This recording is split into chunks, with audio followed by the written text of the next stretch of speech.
Good morning, good afternoon, good evening, wherever you are in the world. It's Dr. Janice Hooker Fortman with Relationship Matters. I hope everyone is having a beautiful morning, afternoon, or evening, wherever you are in the world. It's a beautiful day here in the sunny city of Chicago. I'm right outside of Chicago, but it's been so beautiful here. The weather's been just great. Well, I'm always on my soapbox, and I said last time that I wasn't going to be on my soapbox. And so, can I just be on it for a minute? And when I say a minute, I mean just a minute. Well, really 30 seconds. Wear your mask. That's all I have to say. Wear your mask, people. They say we're going to be living with COVID. So since we have to live with it and all the new variants they're saying that just might come about, just wear your mask. I have a friend I have several friends who have had COVID, and now they have long COVID. And some of them, they say their minds are foggy. Some of them have raspy voices. One other person said her forehead was numb and has been numb. So, to keep yourself from going through all of this, wear your mask. Okay. And don't get it. And then don't give it to anyone. That's it.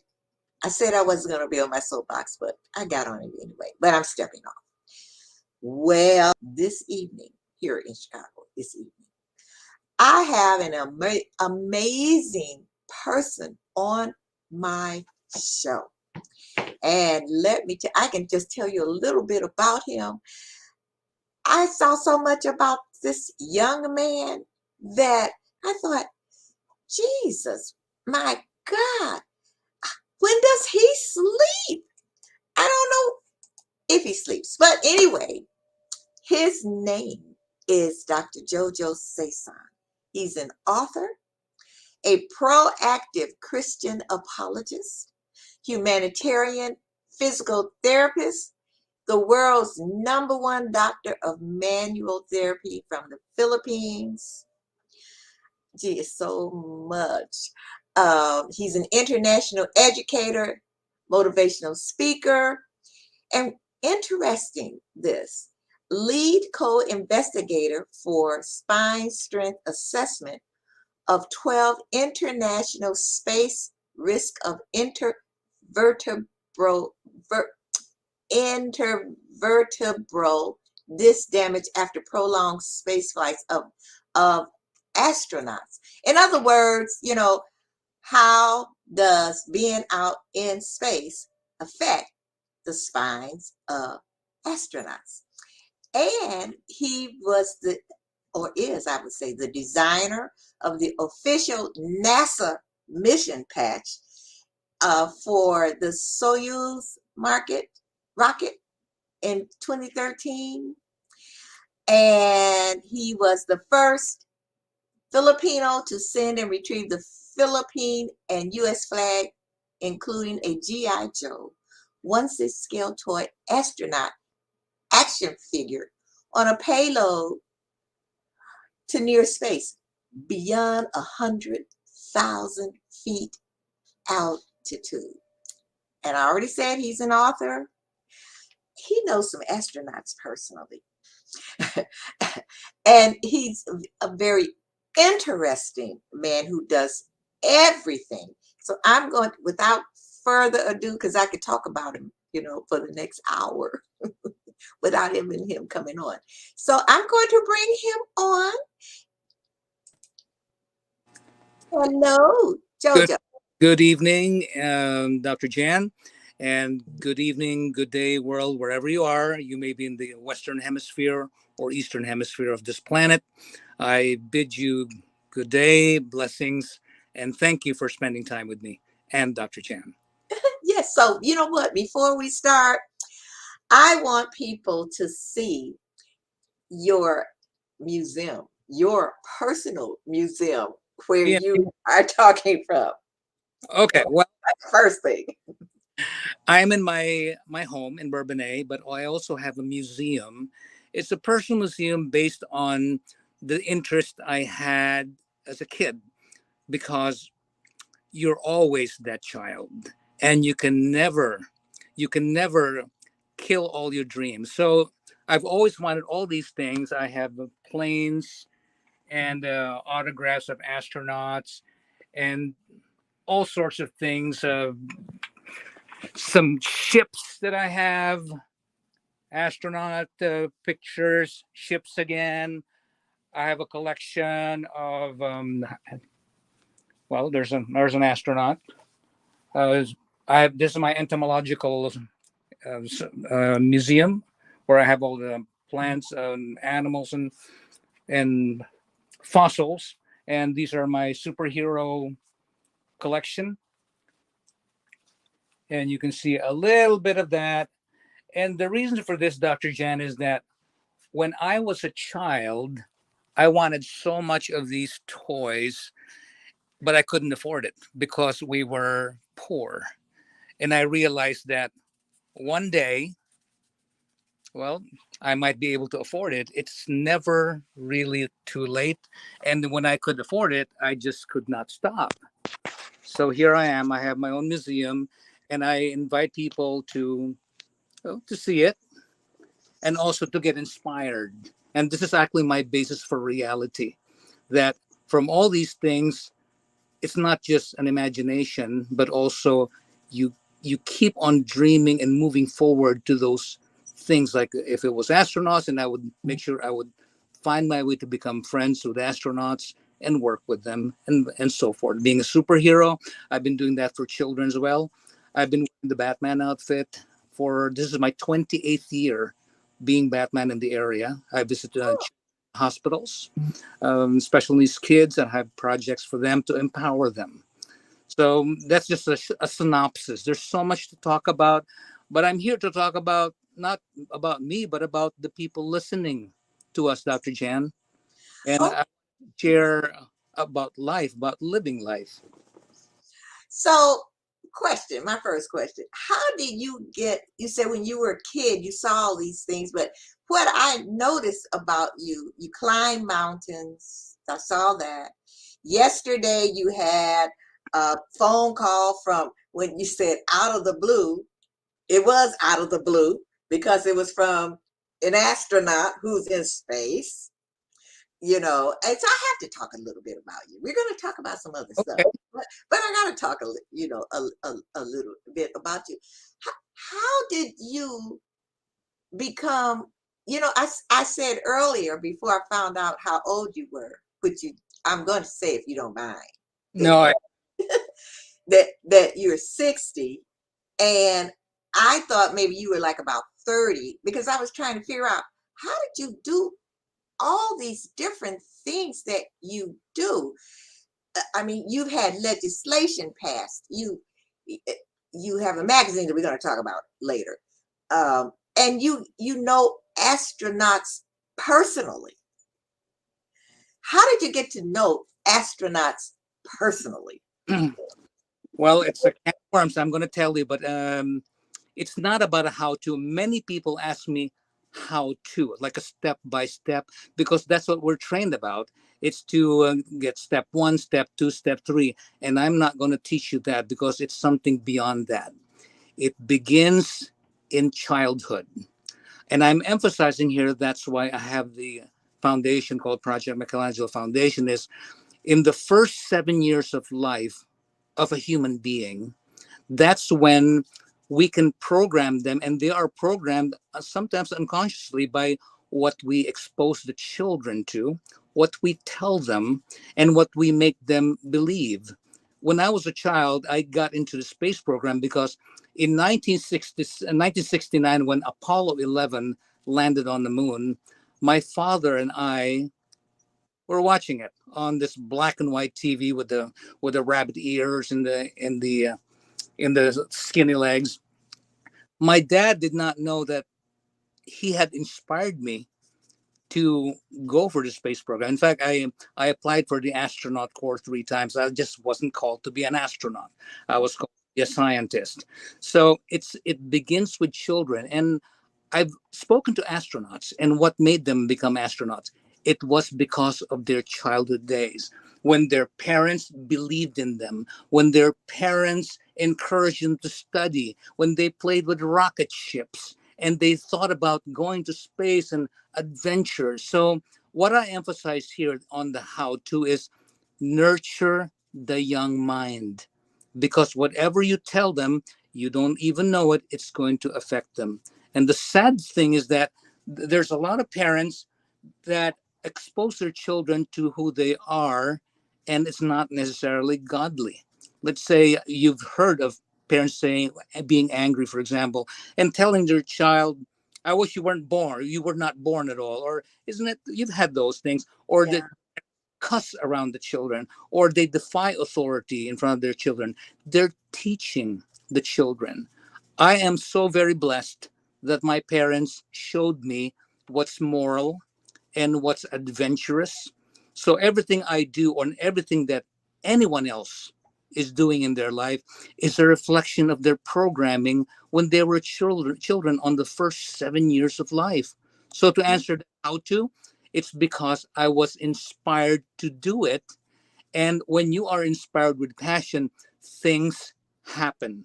You will find the right doors, the right people will arrive in your life, and the right opportunities will come about, and you will pursue without abandon. So that's the answer. It begins with a child, and a passion that's nurtured and developed. Okay. All righty. So, and this started when you were a child, but now that you're an adult, what does your faith have to do with this?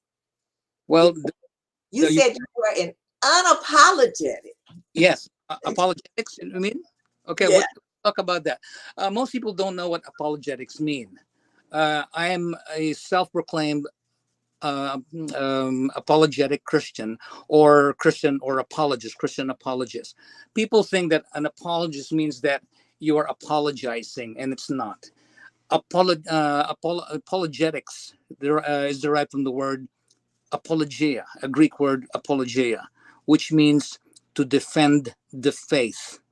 So now I am defending the faith of Jesus Christ and God, and why their presence is scientific.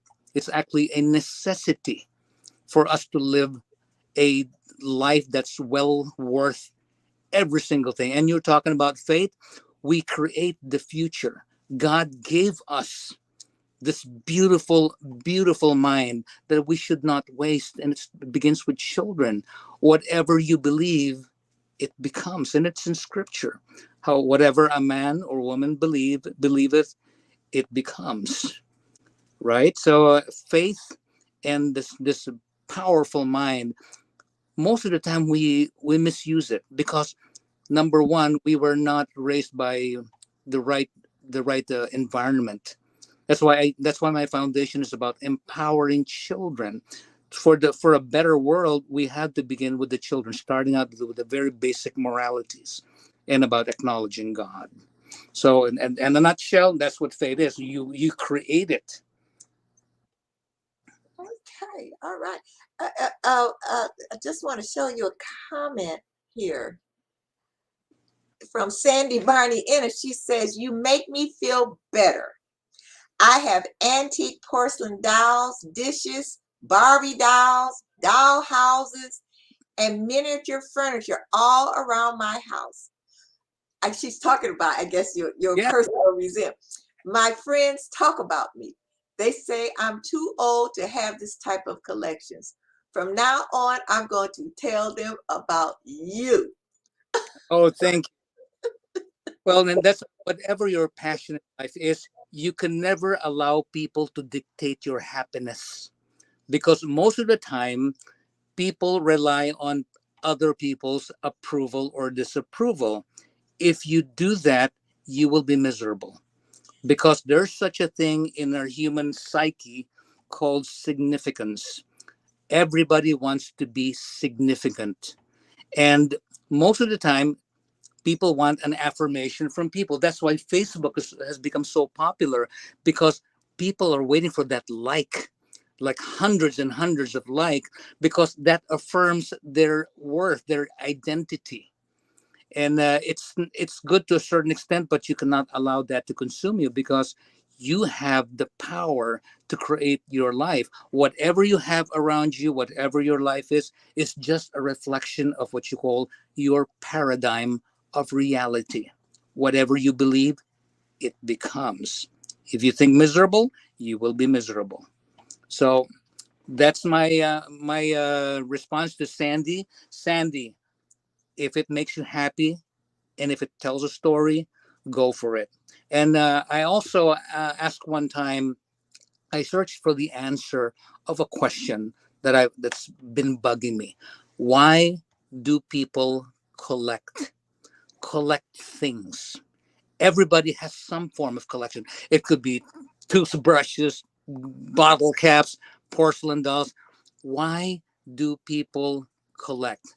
And I finally found that answer to this collector in Galena, Illinois, because Okay. I'm going around the world asking professionals, why do people collect?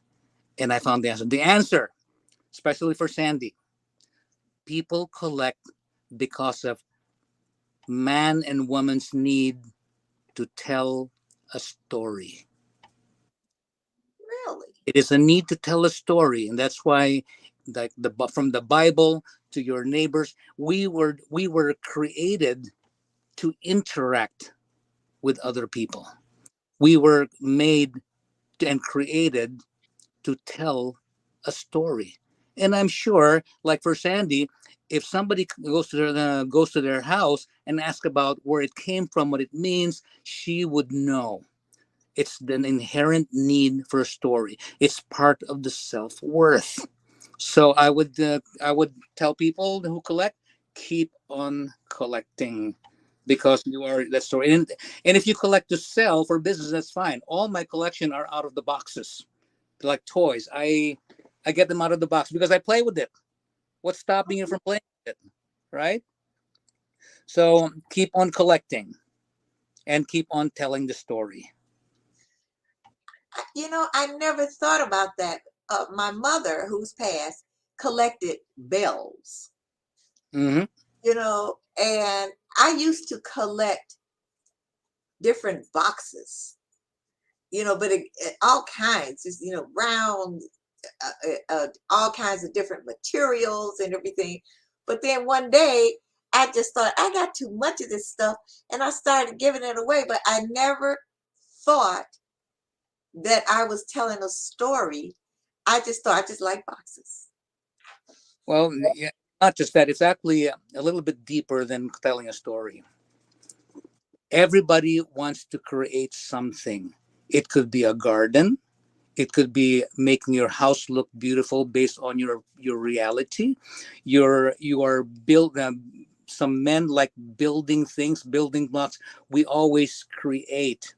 The reason for that, Dr. Jan, is that it is proof that we are children of God. We are co-creators, because goodness is about bringing things together to inspire the next person, to make you feel like your life is worth it.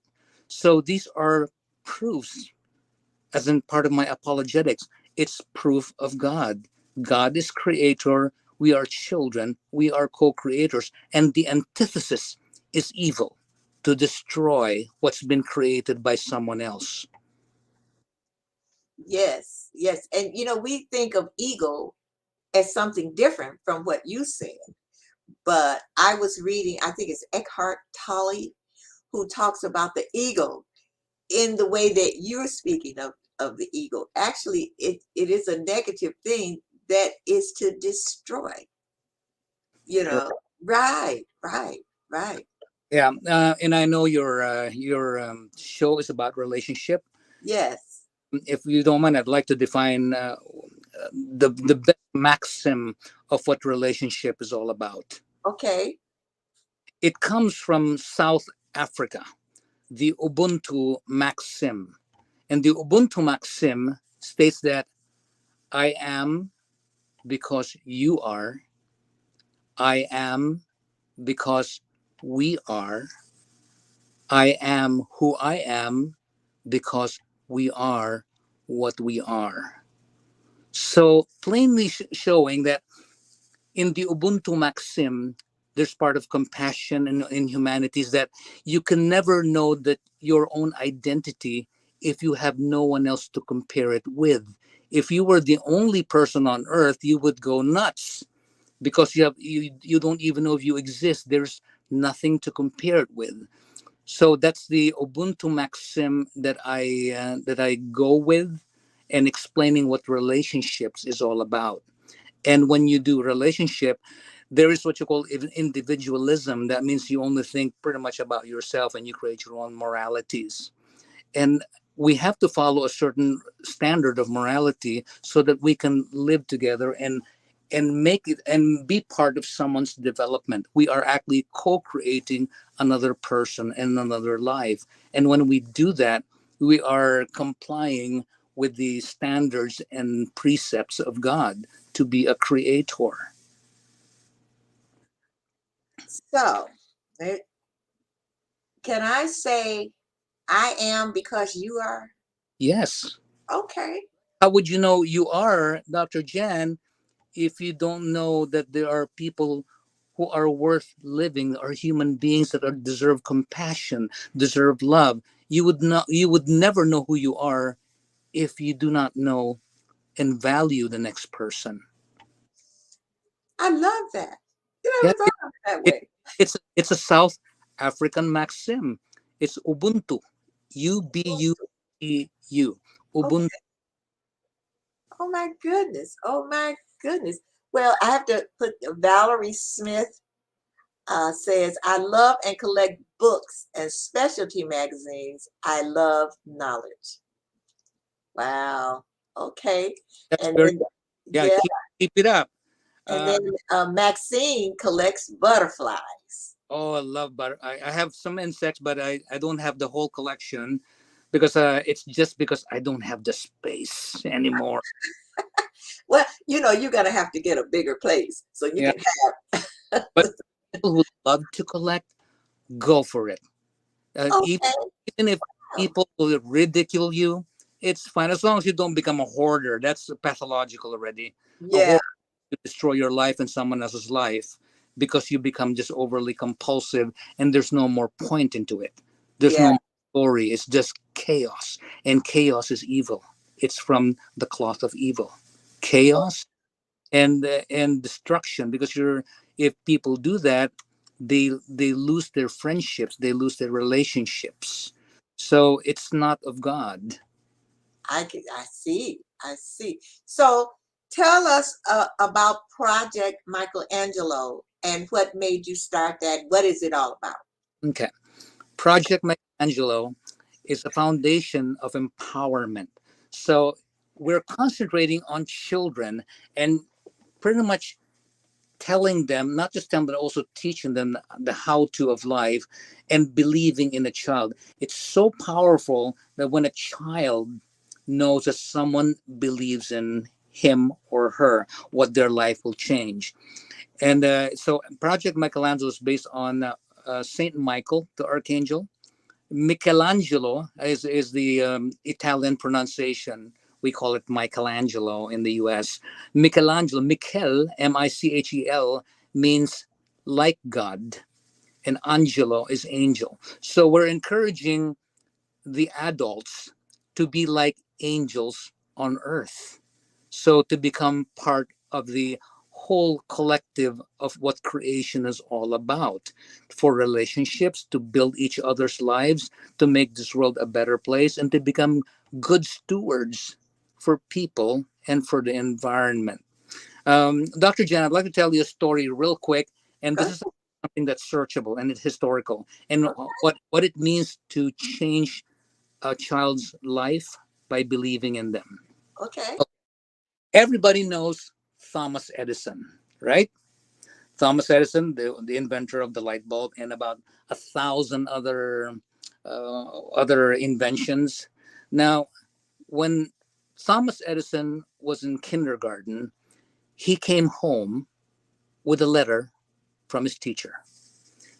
And little Tommy, Thomas Edison, told his mother, Mommy, I have a letter that was given by my teacher, and she told me to give it to you.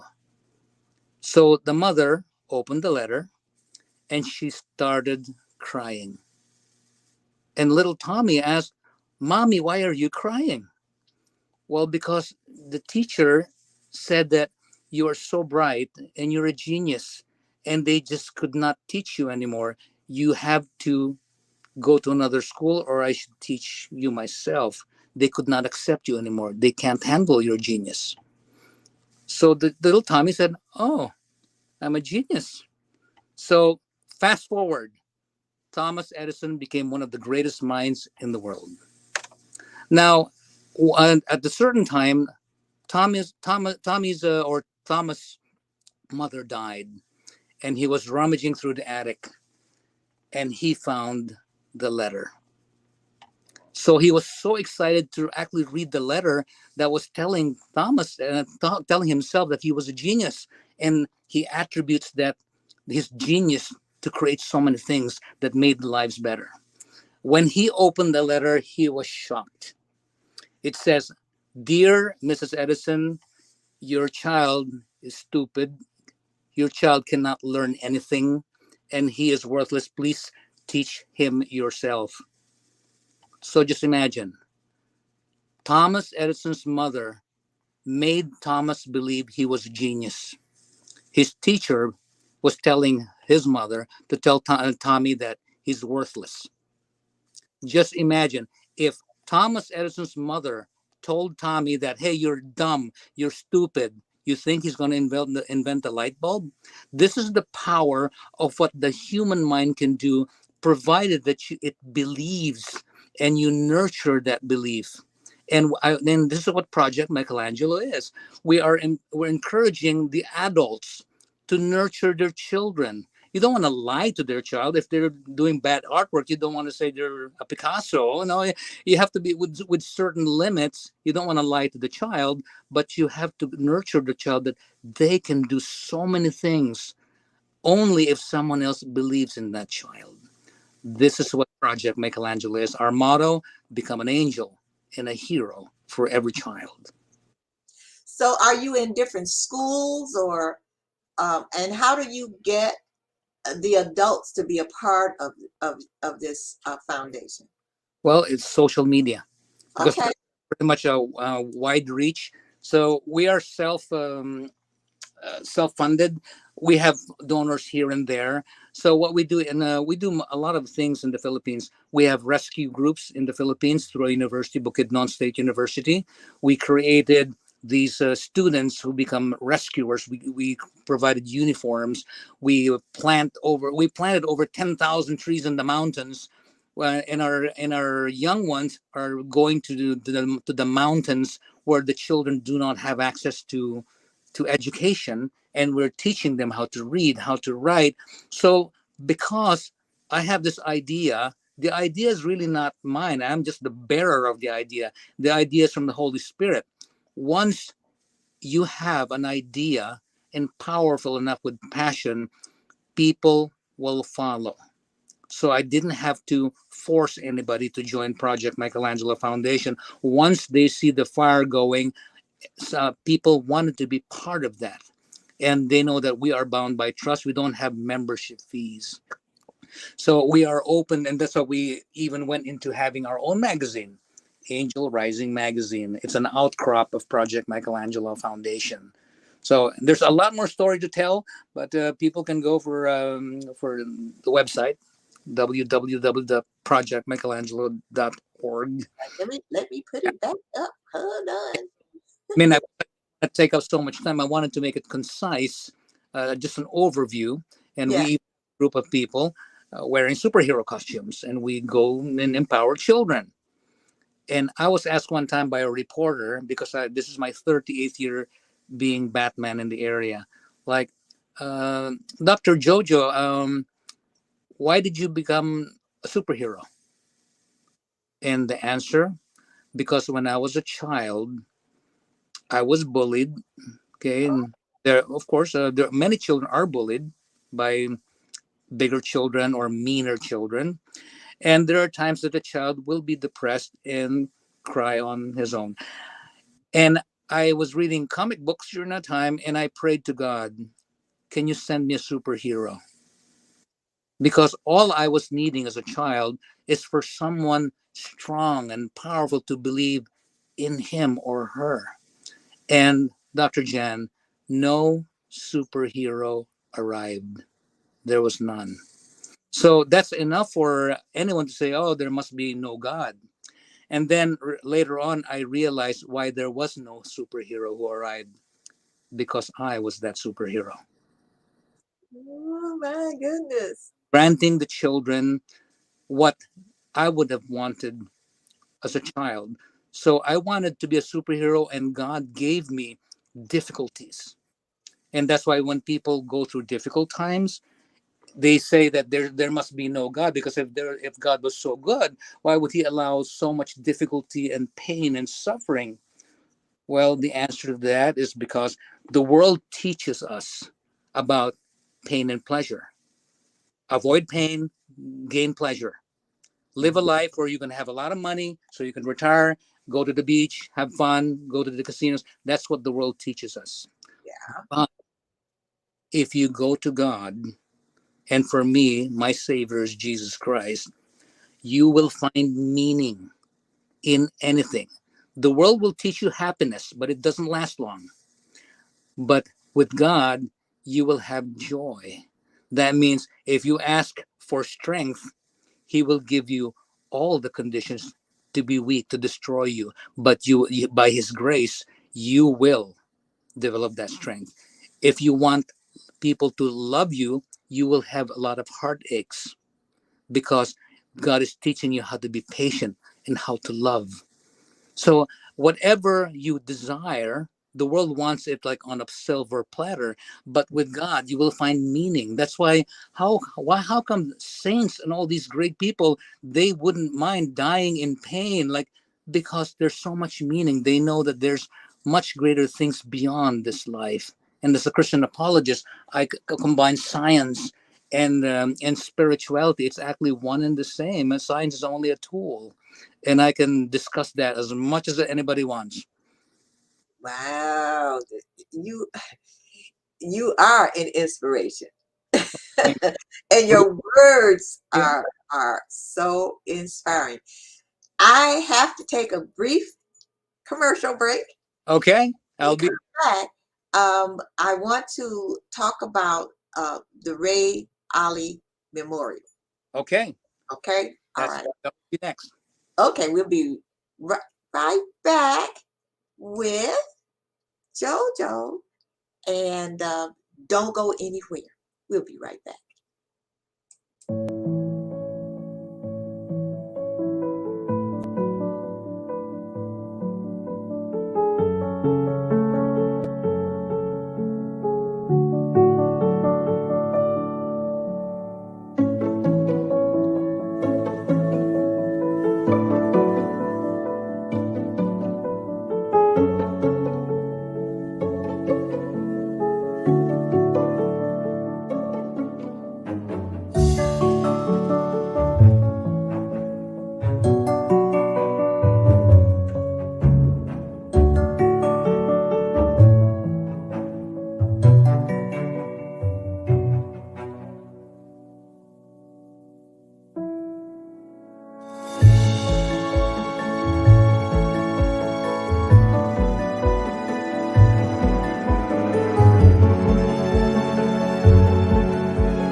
Well, we are going to come right back with JoJo, and this is the book that was being advertised. Now you can see it much better. The Secrets to How Not to Throw Mama from the Train. It's all about how to navigate the challenges in the adult daughter aging mother relationship. The book, my book, is available on Amazon.com, or you can always email me at jan4now125 at gmail.com. That's Jan, the number 4, NOW 125 at gmail.com. Let's go back with JoJo as we talk about the Ray. Uh, I need water. Right. The Ray Ali Memorial. Tell us all about who Ray is. Just go start from the beginning, how you got interested in this, the whole story. Okay. Okay. Ready for this? Is just a quick story. You got time. We got time. We got time. Okay. Yes. Well, we all know World War II, and the Philippines was invaded by the Japanese Imperial Army and Navy back in 1941. My mother was born in 1941, and right when the Japanese arrived. Well, anyway, Ray Ali was a U.S. Navy sailor. He was a quartermaster in the ship called LSM 311, the supply ship. They were preparing for the invasion of the Philippines in Leyte. So they were preparing in Australia. Well, when he was in New Guinea, he discovered a dog, a puppy, and named the puppy Eleanor. It's a German Shepherd. Now, Eleanor became like a stowaway. He kept the puppy and hand fed the dog until the dog stayed with them through the invasion of the Philippines in 1944 with General Douglas MacArthur. He was 20 years old. They were, of course, he had to go through combat. His friends died because they were machine gunned by Japanese Zeros. All the while, Eleanor was on board, and Ray Ali developed PTSD because of seeing his friends die, and he did not die. But coming back from the war when it was over with, Eleanor was growing, and now he could not hide Eleanor anymore.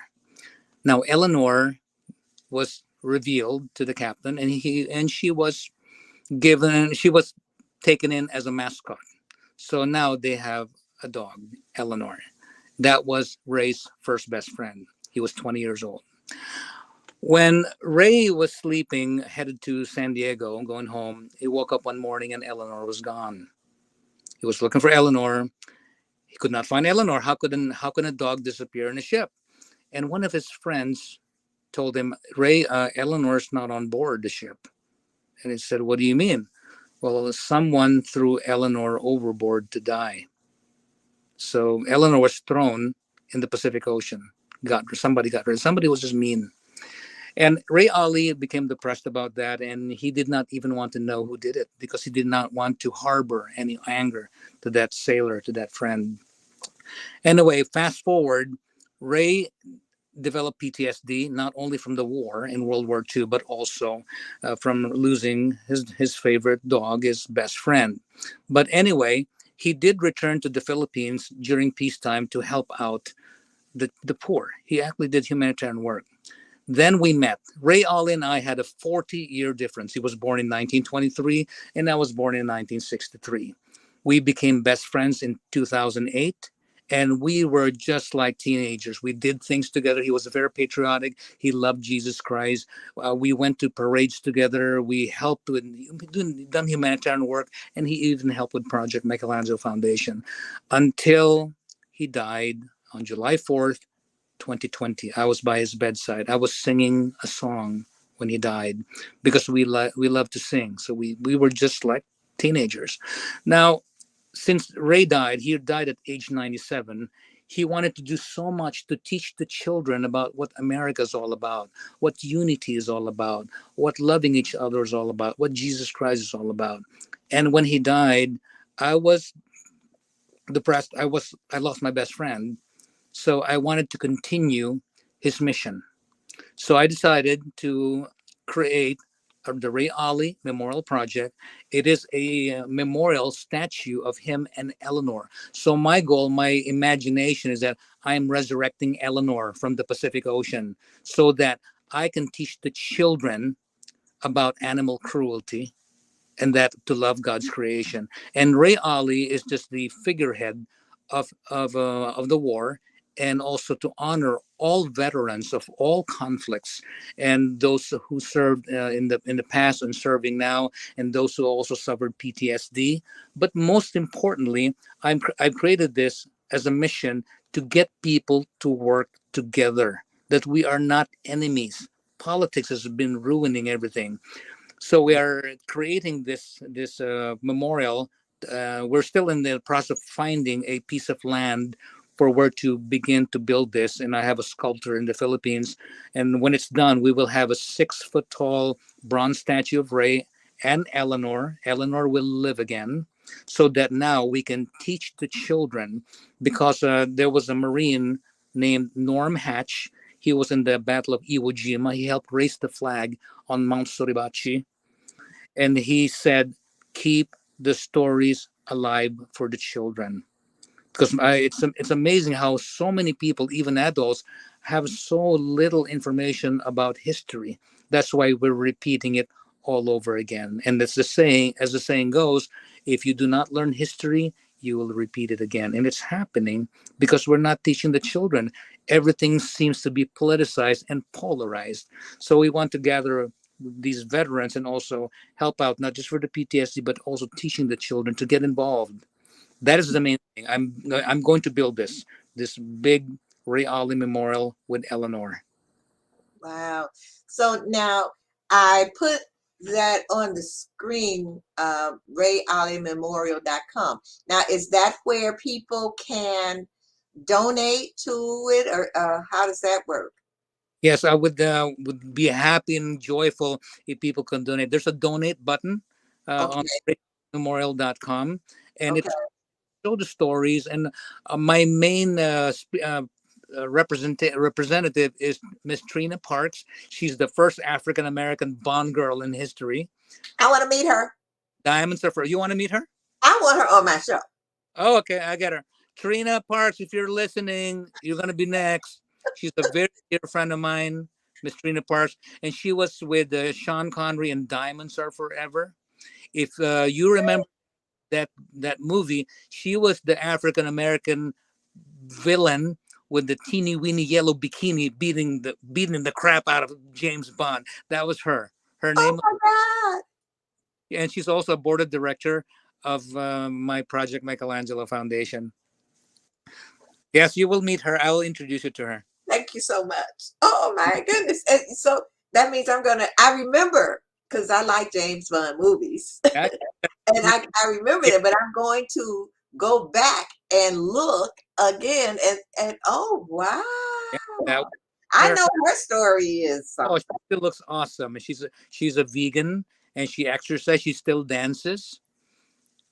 So you, Wow.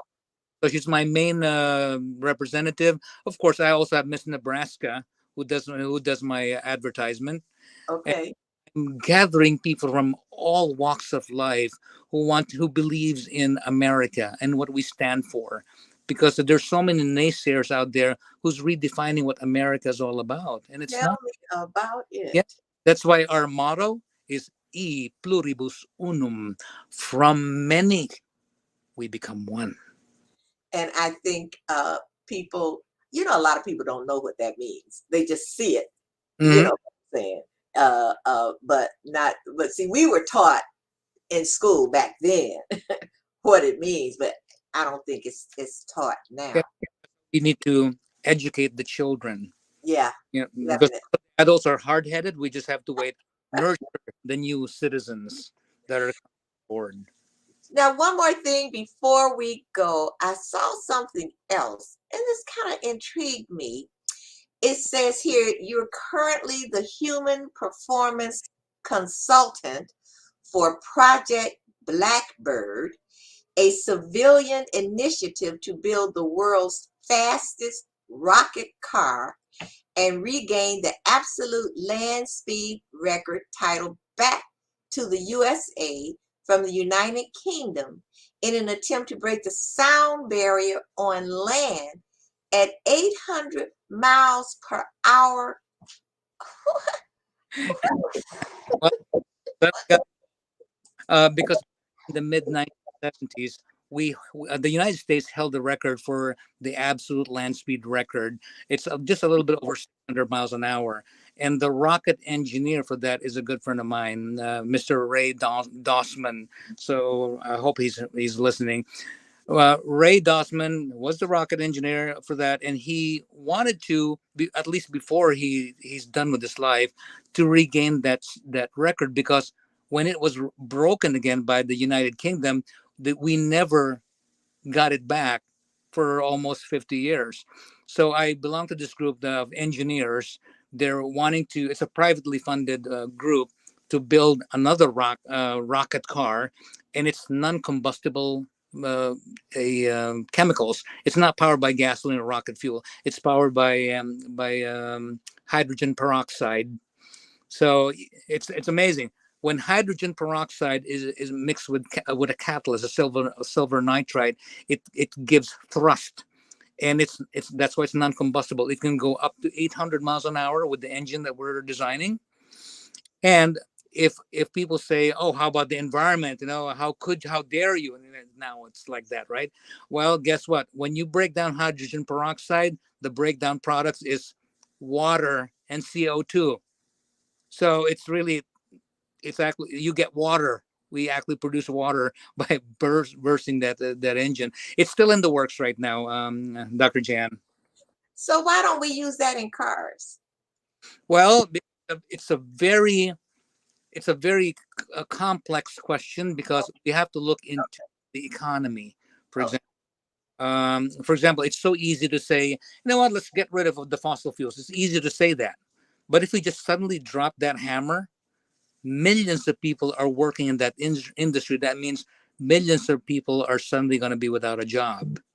So okay, I got you. it's not that simple. It has to be gradual. So, here, question that came in: who has been your mentor? Well, I have several. Okay, when it comes to the physical therapy and manual therapy, it was Dr. Rensby. When it comes to NASA, it's Dr. Alan Hargan. And Okay. people came to my life because, again, as a child, if you have passion to become whatever you want, the right people comes in. And we know this in the secular world as the law of attraction.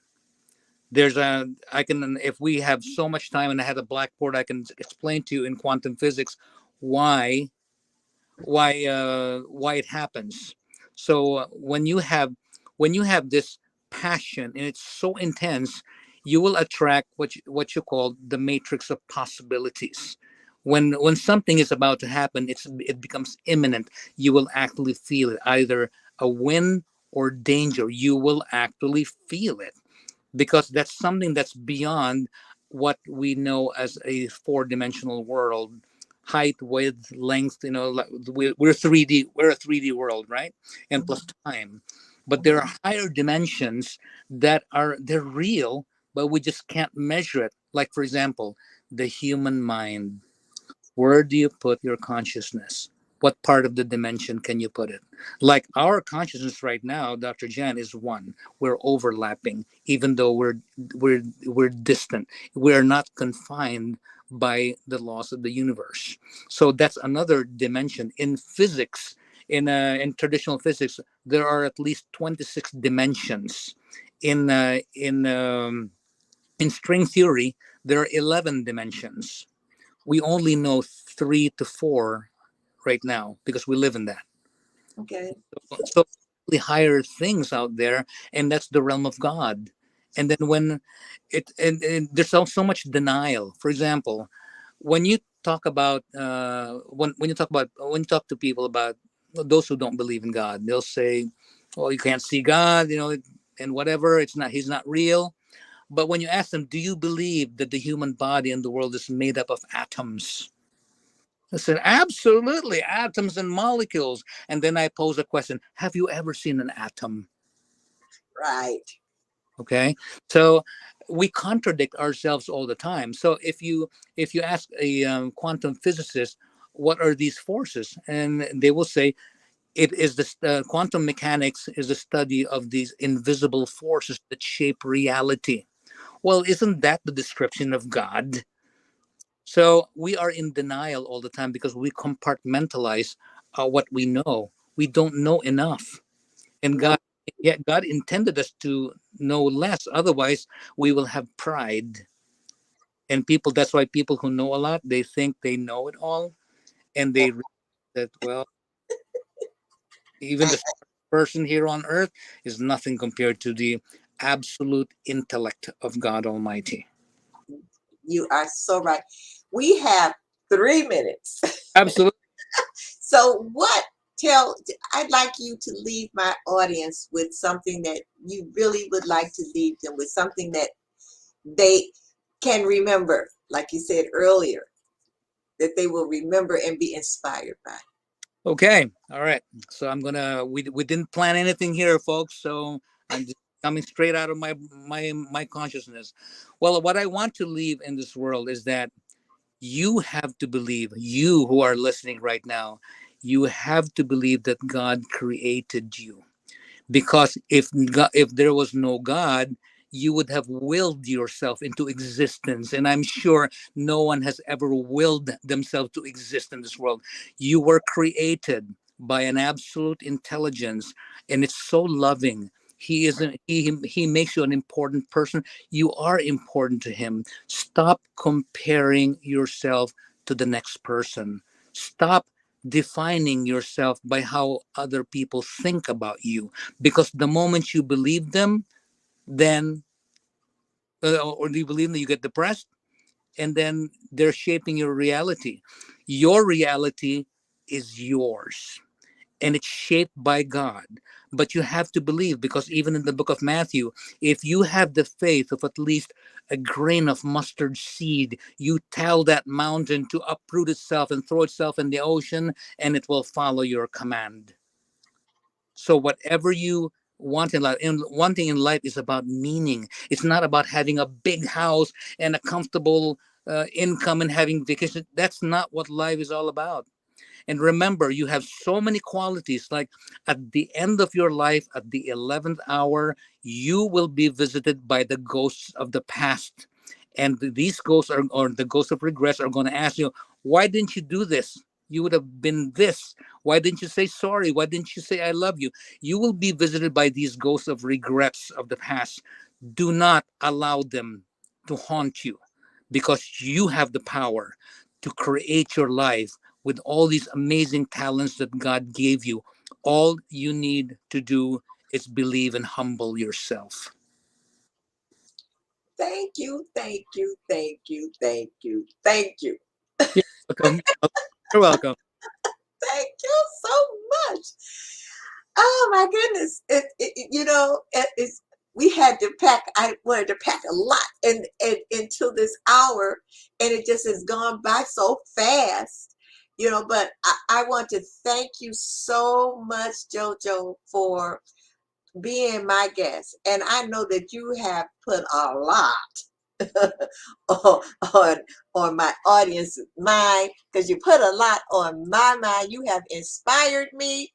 And Valerie Smith says, Amen, preach it. And she says, what you were talking about, it was deep. Yeah. Well, I thank you for inviting me. And remember that there are no coincidences in life. Even our meeting here, and even the things that happen to the people that are watching and listening, there are no coincidences. It's God's way of being anonymous. And not all blessings are fine and sweet and good, because sometimes the blessings come in a lesson by something, sometimes as much as a tragedy, or or people who will make you angry, because the Lord is teaching you how to forgive. No Yes.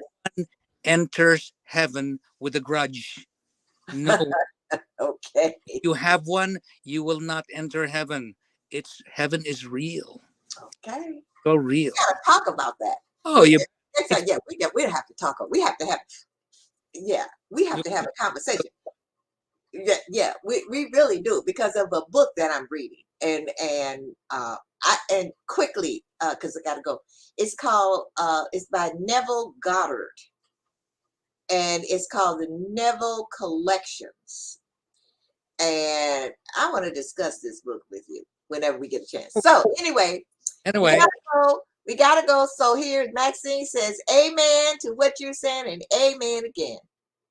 All right, thank you so much. Yeah. So thank you so much, JoJo. It's All been a right, plum pleasing it's a pleasure. pleasure. God bless you and everyone else listening here, even in the recording later on. God bless Yes, thank you. you. So, and God bless you. All right. All right. Bye Okay. bye. Wow, this was amazing. It was amazing, and I know that you were inspired, and I know that you got some value, a lot of value out of this. Remember, there are all kinds of relationships, and all kinds of relationship matters. I will see you again next week. And next week, I have on my show S.T.E.M Woods Walker. And guess what? Things are going to be turned around because she is going to interview me. So I hope that you will be here. And I want everyone to have a beautiful, blessed rest of your morning, afternoon, or evening. So I'll see you next week.